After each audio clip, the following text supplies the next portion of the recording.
Hello दोस्तों, स्वागत है आपका ऋषभ की पाठशाला में। जैसा कि आज हम लोग हिंदी विषय का एक बहुत ही महत्वपूर्ण टॉपिक आपके बीच में लेकर आए हुए हैं। उसका नाम है हिंदी वर्णमाला। तो अब आप लोग सोच रहे होंगे कि अब हमें हिंदी वर्णमाला पढ़ाई जाएगी।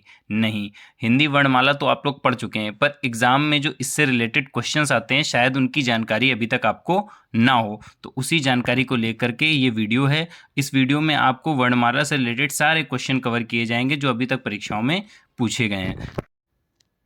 इसमें सबसे पहले लिखा हुआ है स्वर। तो स्वर क्या होते हैं? जो ऐसे वर्ण जो बिना किसी की सहायता के बोले जाते हैं, यानी कि स्वतंत्र रूप से बोले जाते हैं, उन्हें हम क्या कहते हैं? स्वर वर्ण कहते हैं। उसके बाद इसमें लिखा हुआ है व्यंजन वर्ण। व्यंजन क्या होते हैं? आप सबको पता है, क ख ग घ अंग च छ ज झ ञ, ये सब ले करके पूरा छत्र ज्ञा तक पूरा क्या होता है? व्यंजन वर्ण होते हैं। और ये ढ़ ढ़ और श्र, ये भी व्यंजन वर्ण में ही काउंट होते हैं। ये आपको आगे चल के अभी पता चलेगा कि स्वर और व्यंजन का जब हम बाई पार्ट करेंगे, इनको ब्रेक करेंगे, तो आपको पता चलेगा कि इनको क्या कहते हैं, इनको क्यों व्यंजन वर्णों में रखा गया है। उसके बाद हम लोग चलते हैं आगे, मानक देवनागरी वर्णमाला। तो अब इसमें क्या है? इसमें आपको पता चलेगा कि हम लोग स्वर को और व्यंजन को किस तरह से बाइपार्ट करते हैं, कैसे तोड़ते हैं और किस तरीके से प्रश्न पूछे जाते हैं। मैं आपको इसी वीडियो में ये भी बताऊंगा।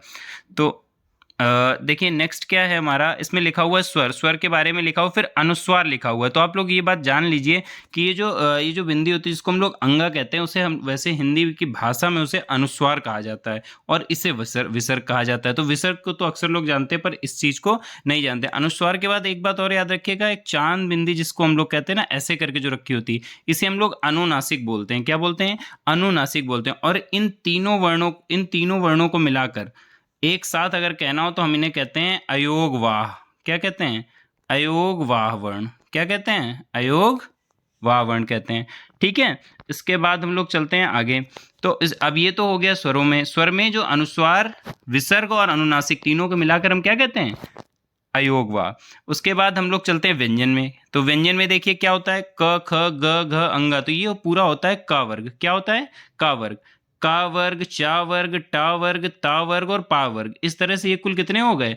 5 वर्ग हो गए। 5 वर्ग और सभी में 5-5 वर्ण है। कुल मिला के कितने हो गए? 25 वर्ण। और दो ये अड़ा और हा, ये दोनों भी टा वर्ग में ही काउंट होते हैं। तो कुल मिला के 25 और 2 27 वर्ण हो गए। किसमें? वर्गों में। वर्गीय होते हैं, इनको कहते हैं। ठीक है, वर्गीय वर्ण बोलते हैं इनको। तो इनको कहा जाता है, इन पांचों को मिलाकर के कहा जाता है, इन पांचों को मिलाकर कहा जाता है स्पर्श व्यंजन कहे जाते हैं। ये क्या कहे जाते हैं? स्पर्श व्यंजन। क्या कहे जाते हैं? ये स्पर्श व्यंजन कहे जाते हैं। उसके बाद देखिए उसमें लिखा भी हुआ है, देखिए साफ साफ लिखा हुआ है स्पर्शी या वर्गीय वर्ण। ठीक है, वर्गीय व्यंजन या स्पर्शी व्यंजन, तो उनको स्पर्श व्यंजन किसे कहते हैं? का से लेकर अगर मां तक का कोई भी वर्ण आपको दिखाई दे रहा है, प्रश्न इस तरीके से पूछा था, निम्नलिखित में से कौन सा स्पर्श वर्ण है? तो अब उसमें क्या ऑप्शन होंगे? या, शा और ला, और उसके बाद कहीं का, खा, गा, गा से लेकर इन 25 वर्णों में से कोई एक भी आपको ऑप्शन में मिलेगा, वही ऑप्शन आपका सही होगा। इसके बाद हम लोग चलते हैं आगे। नेक्स्ट हमारा क्या है? देखिए नेक्स्ट है हमारा अंतस्थ। तो जो य र ल व होता है, देख लीजिए ध्यान से, य र ल व, इसे हम लोग अंतस्थ वर्ण कहते हैं, अंतस्थ व्यंजन कहते हैं। क्या कहते हैं? अंतस्थ व्यंजन कहते हैं। तो जब भी पेपर में पूछा जाता है कि निम्नलिखित में से कौन सा अंतस्थ व्यंजन है या अंतस्थ वर्ण है, तो इस तरीके के कुछ 3 ऑप्शन आपको कहीं यहाँ से मिलेंगे और एक ऑप्शन इन चारों में से दिया रहेगा, तो वही ऑप्शन सही हो जाएगा। तो अंतस्थ क्या होते हैं? य र ल व, इन्हें अंतस्थ व्यंजन कहते हैं। इसके बाद हम लोग आगे बढ़ते हैं ऊष्म व्यंजन। तो ऊष्म में देखो सा आ रहा है ना, तो तीनों सा, देखो ट्रिक क्या है, ऊष्म में देखो सा आ रहा है ना, और तीनों सा, स श श और हा, श खे शाह, जिसको हम लोग पढ़ते हैं, इन चारों को क्या कहते हैं? ऊष्म व्यंजन कहते हैं। क्या कहते हैं? ऊष्म व्यंजन या ऊष्म वर्ण कहते हैं। बात समझ में आ गई। इसके बाद हम लोग चलते हैं, देखिए जो छत्रज्ञ होता है, क्या होता है? छत्रज्ञ। ये छत्रज्ञ जो होता है, ये इंडिविजुअल एक वर्ण नहीं है, ये क्या होता है? ये 2 वर्णों से मिलकर बनता है, इसीलिए इसे संयुक्ताक्षर कहते हैं। क्या कहते हैं? संयुक्त वर्ण कहते हैं, संयुक्ताक्षर कहते हैं, या फिर संयुक्त व्यंजन भी कहते हैं। छ त्र ज्ञ। और ये श्रा इसमें नया जुड़ा हुआ है, हम लोगों की वर्णमाला में नहीं आता है लेकिन श्रा जुड़ा हुआ है इसी में। ठीक है, तो देखिए छा कैसे बनता है, का हलंत का। देखो एक बात आप लोग हमेशा याद रखिएगा कि का आधा होता है। ठीक है, जब ऑप्शन आपको मिलेंगे इस तरीके से पूछा जाएगा, निम्नलिखित में से संयुक्ताक्षर छा का कौन सा ऑप्शन सही है, तो अब छा में एक आपको ऑप्शन का प्लस सा मिलेगा और एक आपको ऑप्शन का प्लस सा भी मिलेगा। तो अक्सर लोग ये वाला ऑप्शन सही कर देते हैं, जो कि ऑप्शन जबकि गलत होता है। सही कौन सा है, का प्लस सा वाला। बात समझ में आ गई। इसके बाद हम लोग चलेंगे, इसके बाद हम लोग आगे देखते हैं क्या है। तो संयुक्त में क्या हो जाएगा, छ त्र ज्ञ और श्रा कैसे बनता है, सलजम वाली सा। इसको हम लोग सलजम वाली सा जरूर बोलते हैं, बट जब हम लोग हिंदी भाषा को सही से पढ़ते हैं तो हमें पता चलता है इसको हम लोग तालव्य सकार कहते हैं। ठीक है, इसको तालव्य सकार कहते हैं, इसको मूर्धन्य सकार कहते हैं और इसको दंत सकार कहते हैं, क्योंकि ये दांत से उच्चारित होती है, ये मूर्धा से उच्चारित होती है और ये तालु से उच्चारित होती है। पर ये चीज़ें अभी मैं इसी वीडियो में आपको आगे भी बताऊंगा। फिलहाल आप इसको देखते चलिए। देखिए ऊस में सा आ रहा है तो तीनों सा ऊस व्यंजन में होगा, साखे सा, उसके बाद हा भी। तो ये चारों वर्ण ऊस में के हो गए, स्पर्श व्यंजन ऊपर पांचों वर्ग के हो गए और जो बीच में 11 अलावा बचा वो क्या हो गया, अंतस्थ, क्योंकि बीच में है ना तो इसलिए अंतस्थ हो गया। इसके बाद क्या है, इसके बाद हम लोग अपने वीडियो में आगे देखते हैं क्या है, आगत स्वर। देखिए आगत व्यंजन, जो आगत स्वर जो हॉल में जैसे लिखते हैं ना, ऊपर बिंदी नहीं लगाते हैं, सिर्फ ऐसे चांद सा बना देते हैं, तो उसे आगत स्वर कहते हैं। उसके बाद हम लोग देख रहे हैं कि आगे क्या है, आगत व्यंजन। तो ये देखिए जितने ये जो बिंदी जो नीचे लगी हुई है ना, कि सभी वर्णों के नीचे एक जो बिंदी लग जाती है, इसको हम लोग नुक्ता बोलते हैं। ठीक है, तो अ, का, ख, ग, ज, फ, मतलब जैसे होता है ना कि फजल, फजल, तो वो उसके लिए ये फजल नहीं फजल। बात अंतर समझ में आ रहा है ना आप लोगों को। तो इस तरीके के व्यंजनों को क्या कहा जाता है, आगत व्यंजन कहा जाता है। ये सब अरबी फारसी से लिए गए हैं। ठीक है, इसके बाद इस वीडियो में आगे क्या है, नुक्ता के बारे में बताया गया है। अब आपको इस तरीके से पूरा पता चल गया कि देवनागरी में जो स्वर होते हैं वो ये आपके सामने लिखे हुए हैं। इसके बाद अनुस्वार, अनुनासिक मैंने बताया और विसर्ग बताया, इन सबको अयोगवा बोलते हैं। फिर स्पर्श व्यंजनों की बात आई, तो स्पर्श व्यंजन कौन से होते हैं, जितने पांचों वर्ग हैं हमारे, का वर्ग, चा वर्ग, टा वर्ग, ता वर्ग, पा वर्ग, ये सारे क्या है, स्पर्श व्यंजन है।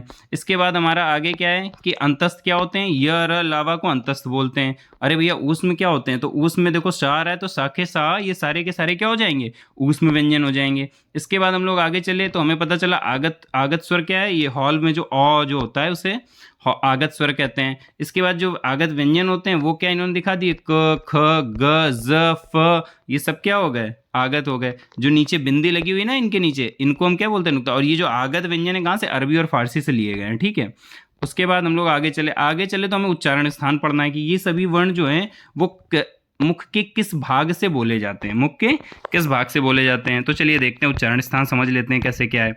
तो उच्चारण स्थान में देखिए अभी हम लोगों ने पढ़ के आए ना, तो देखिए इन्होंने कॉलम वाइज कर दिया है कि अगर वेज जो हमारा व्यंजन है वो अगर वर्गों का है तो यहाँ पे लिखा होगा, स्वर है तो यहाँ पे लिखा होगा, स्वर है तो यहाँ होगा, व्यंजन है तो यहाँ होगा, अंतस्थ का है तो यहाँ पर होगा, ऊष्म का है तो यहाँ पर होगा। और सारे के सारे जो ऊपर पढ़ के हैं उनका उच्चारण स्थान का है। मुख को पहले समझ लेते हैं। मुख का सबसे पिछला भाग होता है कंठ, उससे आगे बढ़ेंगे तो ऊपर होगी तालु, उससे थोड़ा आगे बढ़ेंगे तो दांत से पहले और तालु के बाद में मूर्धा होती है।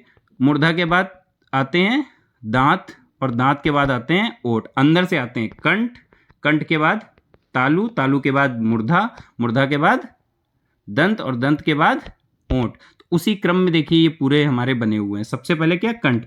एक संस्कृत में इसका सूत्र भी होता है, अकुह विसर्जनीय नाम कंठा। लेकिन उसकी अगर आपको जानकारी नहीं भी है तो छोटा बड़ा क्रम से पढ़िए, छोटा बड़ा और का से लेके अंगा तक, हा और विसर्ग, ये सभी कहाँ से बोले जाते हैं, इन सभी का उच्चारण स्थान कंठ। उच्चारण स्थान का मतलब है जीभ आपके मुख के किस भाग को स्पर्श करती है उसी भाग को इसका उसका उच्चारण स्थान माना जाता है।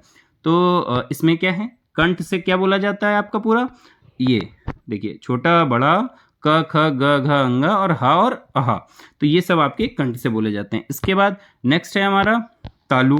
तालु से क्या क्या बोला जाता है, देखिए होता है ईचू यशानाम तालु।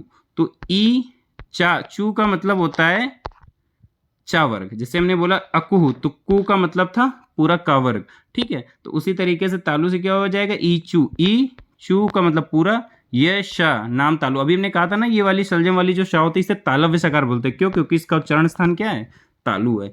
या आपका अंतस्थ वाला कहाँ से आता है? तालु से। देखिए क्रम से आएंगे, ध्यान से देखिएगा, ई और चा वर्ग, ठीक, इसका तालु का। तालु के बाद हमारा मुंह का कौन सा भाग आता है? मूर्धा। मूर्धा का मतलब छोटा बड़ा। अब देखो री, अब देखो ध्यान से, री मूर्धा आ गई ना। मूर्धा से किससे बोलेंगे? री टू रसाणाम मूर्धा होता है, तो री टू का मतलब क्या हो गया? पूरे टावर की बात होने लगी। तो री टावर र शा, तो र और शा, री टू रसाणाम मूर्धा, तो मूर्धा से बोला जाएगा, ठीक है। इसके बाद हमारा नेक्स्ट क्या है? दंत। देखो दांत आ गए ना, तो दंत, तो ये होता है ली तावर्ग ला और शा, लितु लसानाम दंता, तो ये हो गया आपका। इसके बाद हम लोग आगे चलते हैं, ली तथा दधना यानी तावर्ग ला और ये दंत सकार। अभी मैंने बताया था इसको मूर्धन्य सकार क्यों बोलते हैं? क्योंकि ये मूर्धा से बोली जाती है। इसको दंत सकार क्यों बोलते हैं? क्योंकि ये दंत से बोली जाती है। और इसको तालव्य सकार क्यों बोलते हैं? क्योंकि ये तालु से उच्चारित की जाती है। इसके बाद हम लोग आगे चलते हैं इसी वीडियो में, क्या लिखा हुआ है? इसके बाद है हमारा ओष्ठ। क्या है? ओष्ठ। ओष्ठ का मतलब उपपदमानीय नाम ओष्ठो, इसका सूत्र होता है। पर उपदमानीय विसर्ग एक होता है, वो भी यहाँ पे मेंशन नहीं है, तो उसको छोड़िए आप। उ पू, इतने से अपना काम हो जाएगा। तो छोटा ऊ, बड़ा ऊ और पा वर्ग, इनका उच्चारण स्थान क्या है? ओष्ठ। देखो ऊ करते हो तो ओंठ पूरा गोल हो जाता है ना, ऊ। और जब पा बोलते हैं देखिए दोनों ओंठ चिपकते हैं, कि पा फा दोनों ओंठ बार बार चिपकते हैं, तो इसीलिए इसका उच्चारण स्थान क्या है? ओष्ठ है, ठीक है। इसके बाद नासिका की बात करते हैं, तो जितने भी पंचम अक्षर हैं, वर्गों के जितने भी पंचम अक्षर हैं, वो सब किससे बोले जाते हैं? नाक से ही बोले जाते हैं, ठीक है। पंचम अक्षर का मतलब नहीं समझ पा रहे हैं, तो चलिए आपको दिखा देते हैं वीडियो में ही। देखिए ये जैसे ये वर्ग है ना अपना, ये का वर्ग, तो का वर्ग पंचम अक्षर का मतलब हो गया ये अंगा या ड़ा ना मा, ये पंचम अक्षर होते हैं। किसी भी लाइन का जो आखिरी वाला वर्ण होता है उसे पंचम अक्षर, पंचमाक्षर बोलते हैं। तो चलिए देखते हैं, तो जितने पंचम अक्षर लिखे हैं, देखिए इसमें नासिका में लिखे हुए हैं, तो वो सभी किससे बोले जाते हैं? उनका उच्चारण स्थान क्या होता है? नासिका होता है। अब नासिका के बाद आ गया कंठ तालु। तो देखिए ऊपर स्वरों में ही अब बचा है, ठीक है, और एक बचा है वा, क्योंकि वकारस से दंतोष्ठम, तो वो अभी नीचे आपको मिल जाएगा। नीचे हम लोग चलते हैं, कंठ तालु आ गई। कंठ तालु क्या है? ए है। ए का उच्चारण स्थान क्या है? कंठ तालु। ओ का क्या है? कंठोष्ठ, ठीक है। कंठ और ओष्ठ दोनों की जरूरत पड़ेगी, तो कंठ तालु से ए है, कंठोष्ठ से ओ। और हमने बोला वकारस से दंतोष्ठम, तो व जो है, व का उच्चारण स्थान जो है, व का उच्चारण स्थान क्या है? दंतोष्ठ। ये बहुत पूछा जाता है, व का उच्चारण स्थान क्या है? मैंने भी अभी लास्ट टाइम जो परीक्षा दी थी उसमें ये क्वेश्चन आया हुआ था कि व का उच्चारण स्थान क्या है, तो दंतोष्ठ है, ठीक है। आपको इस तरीके से ऑप्शन दिए रहेंगे, ओष्ठ, नासिका, कंठ तालु और दंतोष्ठ, तो आपको बताना रहेगा कौन सा ऑप्शन सही है, दंतोष्ठ है। और इसी तरीके से आपका ये पूरा क्या बोलते हैं, पूरा टॉपिक खत्म होता है वर्णमाला का, ठीक है। वर्णमाला में इससे बाहर कुछ भी नहीं आता है कि आपका वर्णमाला में स्वर क्या है, व्यंजन क्या है, और स्पर्श स्वर क्या होते हैं, स्पर्श व्यंजन क्या होते हैं, अंतस्थ व्यंजन क्या होते हैं, ऊष्म क्या होते हैं, संयुक्त व्यंजन क्या होते हैं, और इसके बाद आपका उनके उच्चारण स्थान क्या क्या होते हैं। तो इसके अलावा इससे बाहर हिंदी वर्णमाला में कुछ भी नहीं आएगा, और ये आपको टॉपिक पूरा इस वीडियो में कवर कर दिया गया है। अगर आपको हिंदी वर्णमाला से रिलेटेड कोई भी क्वेरी है तो आप इसके कमेंट बॉक्स में पूछ सकते हैं, और अगर आपको वीडियो अच्छा लगा हो तो आप इसको ज़्यादा से ज़्यादा लोगों तक शेयर कीजिएगा, और अच्छा लगा हो तो लाइक ज़रूर कीजिएगा, और चैनल को सब्सक्राइब कीजिए, जिससे आपको आगे भी हिंदी से रिलेटेड अच्छे वीडियो मिलते रहें। और इसके अलावा KVS से रिलेटेड सारी नोटिफिकेशन, सारा पूरा कोर्स आपको यहीं चैनल पर मिलेगा। मिलते हैं अपने नेक्स्ट वीडियो में, तब तक के लिए धन्यवाद।